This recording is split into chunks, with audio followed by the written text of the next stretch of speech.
유일한 응답. 45. 성령은 질문이 아니라 유일한 응답임을 기억하라.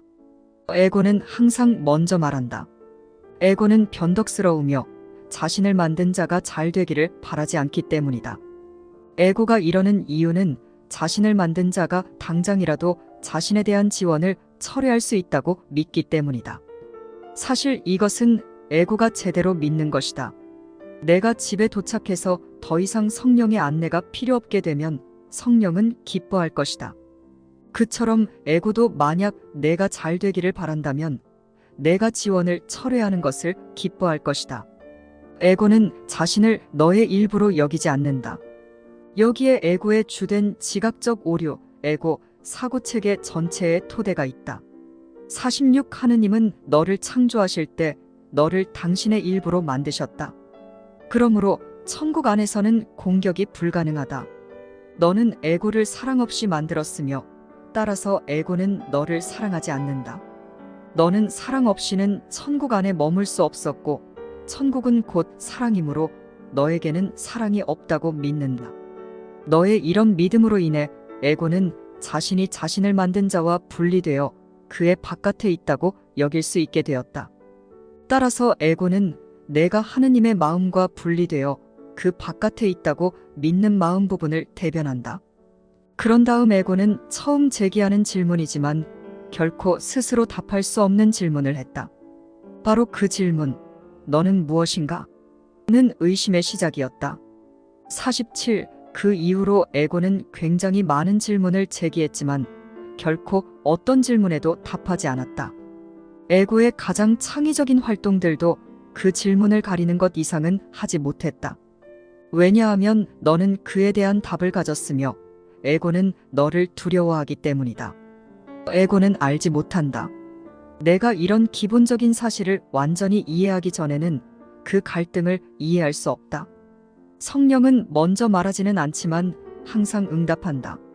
누구나 한 번쯤은 어떤 식으로든 성령께 도움을 요청해서 응답받은 적이 있다. 성령은 진실로 응답하기에 모든 시간을 위해 응답한다. 이것은 누구나 그 답을 지금 가졌다는 뜻이다. 48. 에고는 성령의 말을 들을 수 없지만 자신을 만든 것과 똑같은 마음의 일부가 자신을 반대한다고 믿는다. 에고는 이것을 자신을 만든 자를 공격할 정당한 근거로 해석한다. 에고는 최선의 방어는 공격이라고 믿으며 너도 그렇게 믿기를 원한다. 그것을 믿지 않는 한 너는 에고 편에 서지 않을 것이며 따라서 에고는 형제는 아니더라도 동맹자는 몹시 필요하다고 느낀다. 에고는 너의 마음에서 이질적인 무언가를 지각하고는 마음이 아닌 몸을 자신의 동맹자로 의지한다. 왜냐하면 몸은 너의 일부가 아니기 때문이다. 이것은 몸을 에고의 친구로 만들어준다. 이것은 노골적으로 분리에 근거한 동맹이다. 내가 이런 동맹과 한편이 된다면 두려움의 동맹과 한편이 되는 것이며 따라서 반드시 두려워하게 될 것이다. 49. 에고와 몸은 공모하여 너의 마음을 상대로 반란을 꾀한다. 에고는 자신의 적이 에고와 몸이 그 자신의 일부가 아님을 알기만 해도 둘 다 끝장낼 수 있음을 깨닫고는 몸과 합세하여 공격한다. 이것이 정말로 무엇을 의미하는지 숙고해 본다면 그것은 어쩌면 가장 이상한 지각일 것이다. 실제하지 않는 에고가 실제하는 마음에게 마음은 에고의 학습 도구이며 실제로 학습 도구에 불과한 몸이 마음보다 더 실제한다고 설득하려 한다. 바른 마음 상태에 있는 자라면 이것을 도저히 믿을 수 없으며 바른 마음 상태에 있는 자라면 결코 이것을 믿지 않는다. 50. 그렇다면 에고가 제기하는 모든 질문에 대한 성령의 유일한 응답을 들어라. 너는 하느님의 아이로서 하느님 왕국의 너무도 귀중한 부분이다. 그 왕국은 하느님이 당신의 일부로 창조하셨다. 그 밖에는 아무것도 존재하지 않으며 오로지 그것만이 실제한다. 너는 악몽을 꾸는 잠을 선택했지만 그 잠은 실제하지 않는다. 하느님이 너를 깨어나라고 부르신다. 그의 부름을 들으면 너는 확실히 깨어날 것이므로 너의 꿈에서 남아있을 것은 아무것도 없을 것이다. 너의 꿈은 수많은 에고의 상징을 담고 있었으며 그것들은 너를 혼란스럽게 했다. 하지만 그 이유는 단지 내가 잠들어 있어서 알지 못했기 때문이다. 깨어날 때 너는 내 주위와 내면에서 진리를 보고 더 이상 꿈을 믿지 않을 것이다. 꿈은 이제 너에게 실제성을 갖지 못하기 때문이다. 50일 하지만 천국 그리고 내가 천국에서 창조한 모든 것은 너에게 엄청난 실제성을 갖게 될 것이다. 그것들은 아름답고 참이기 때문이다. 천국에서는 내가 어디에 있는지, 내가 무엇인지가 더없이 확실하다. 그곳에는 의심이 전혀 없다. 그곳에서는 첫 번째 질문이 결코 제기되지 않았기 때문이다. 이미 최종적으로 완전히 답해졌기에 그 질문은 결코 제기된 적이 없다. 오로지 존재만이 천국에 살며 그곳에서는 모든 것이 질문 없이 하느님 안에서 산다. 꿈속에서 질문하느라 보냈던 시간은 피조물과 그 영원함에게 길을 내주었다. 52. 너는 하느님처럼 참이기에 하느님처럼 확실하다.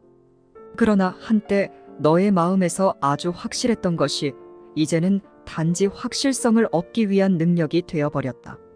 존재 안으로 능력을 들여온 것이 불확실성의 시작이었다. 능력은 잠재력일 뿐 성취된 것이 아니기 때문이다. 하느님이 성취하신 것과 내가 성취한 것 앞에서 너의 능력은 전혀 쓸모가 없다. 성취된 것들은 이미 이루어진 결과들이다.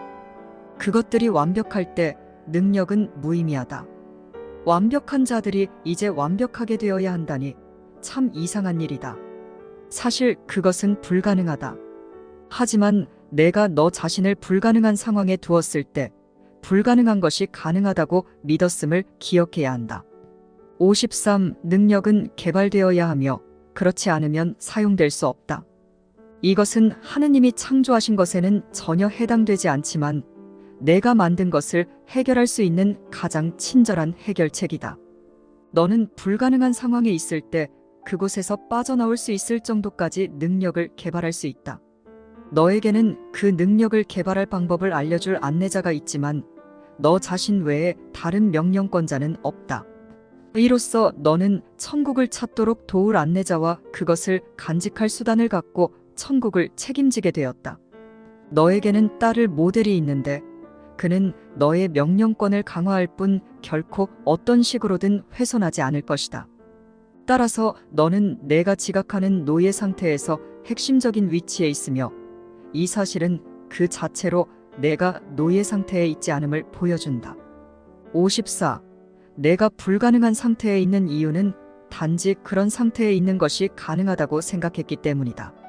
하느님이 너의 완벽함을 보여주시면서 내가 틀렸음을 증명하시더라도 너는 기어코 불가능한 상태에 있으려고 할 것이다.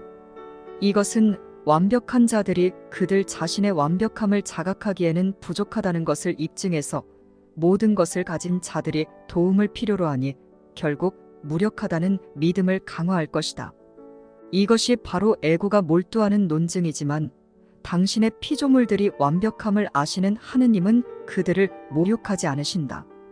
이것은 자신이 하느님을 모욕했다는 에고의 말과 마찬가지로 불가능할 것이다.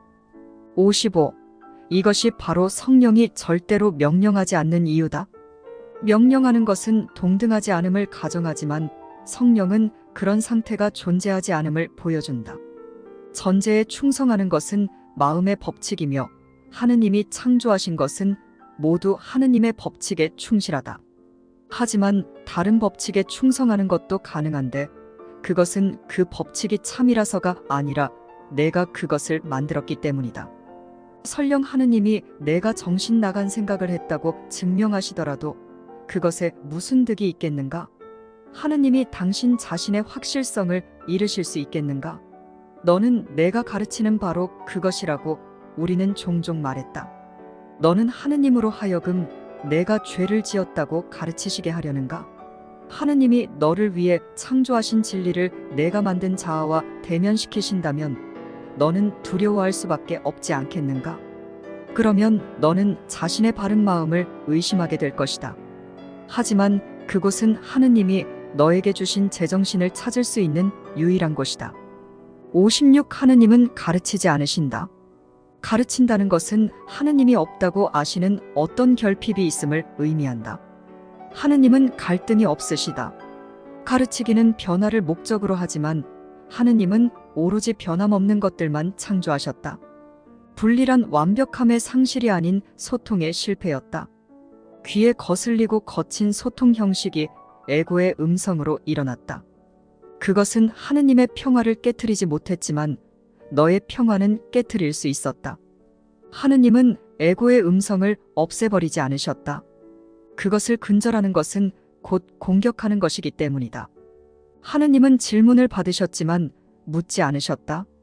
하느님은 단지 응답을 주셨을 뿐이다. 그의 응답이 바로 너의 교사다.